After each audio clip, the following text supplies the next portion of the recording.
Producer council కానీ film chamber కానీ అది సినిమా పరిశ్రమ పాలనా సంస్థలు. ఆ రెండు సంస్థలు కూడా బంద్ ప్రకటిస్తామని ఇప్పుడు చెప్పలా. డిసిషన్స్ ఆర్ గోయింగ్ ఆన్ అని చెప్పారు వాళ్ళు. దట్ ఇంకో విషయం చెప్తున్నా మీకు, బంధు అనేది ప్రజాస్వామ్యంలో ఒక బ్రహ్మాస్త్రం.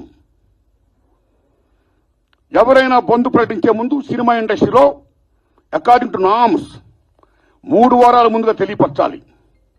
ఇదిగో పలానా ఇష్యూ మీద మేము ఫైట్ చేస్తున్నాం, అది ఇంకా కొలిక్కి రాలేదు కాబట్టి మేము బంధు ప్రకటించబోతున్నాం అనే విషయాన్ని నిర్మాతలకు 3 వారాల ముందు తెలియపరచాలి. This is norms, it's a preamble.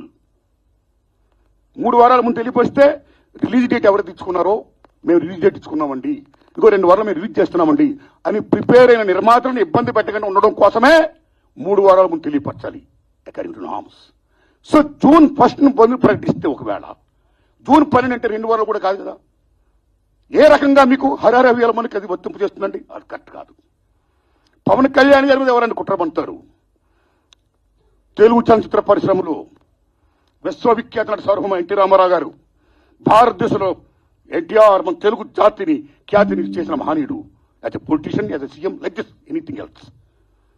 ఎంత గర్విస్తామో.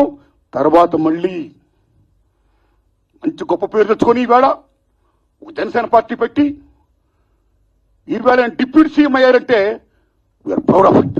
మన తెలుగు చిత్ర పరిశ్రమ మొత్తం అంతా గర్విస్తున్నది. Hats off to Pawan Kalyan garu. ఆయన సేవలను గుర్తుంచుకోవాల్సి చంద్రబాబు నాయుడు గారికి సెల్యూట్.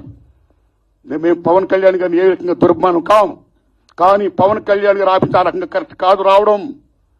ఓకే, వచ్చిందనుకోండి, ఇష్యూ వస్తే మహాత్మా గాంధీ ఏమన్నాడు? ప్రపంచ యుద్ధాలను కూడా చర్చల ద్వారా ఆపొచ్చన్నాడు ఆయన. ఒక సీఎం, ఒక డిప్యూటీ సీఎంగా మీరు అక్కడ సీఎం చంద్రబాబు నాయుడు గారితో మాట్లాడి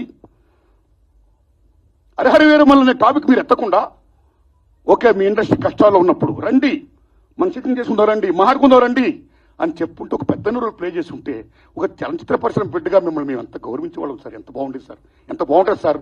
ఆ పని చేయండి సార్ పవన్ కళ్యాణ్ గారు. ఎందుకంటే పర్సెంటేజ్ సిస్టమ్ వల్ల ఇండస్ట్రీ ఇవాళ